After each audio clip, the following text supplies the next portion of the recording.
desteklerinizi demekçimiz. Kırgız Respublikasının Prezidentinin 2021 жылдың 29 yanvarındağı insanın ruhani, adep ahlaklık önügüsü jana demokratiyası jönündөгү номер 1 жарлыгынын алкагында өтүп жаткан Улуттук эл 1 улуттук форумун ачык деп жарыялайм.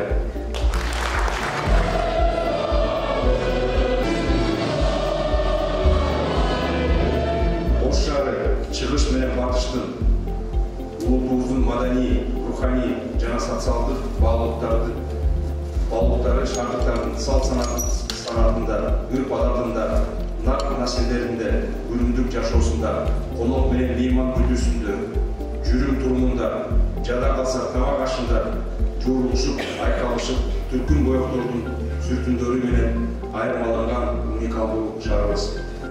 Таалай менен таңаткан бактысы менен кечкирген. Жүйөлөшкөн кеп жок. Жылуу сөз айтып жана каша алапсыз. Билимдерүү тармагы да өзгөрүү жолунда.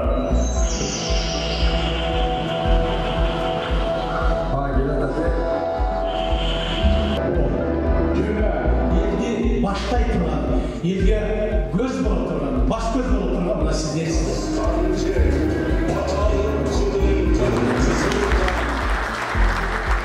Үрп-адаттары бабаларымыздың аңдаған акыйкатынын негизинде. Estonia деген бар, истеген Восток деген сөздүн ичинде брендинг технология болмосо, эмнеге дегенде биз дүйнөгө кантип чыгабыз?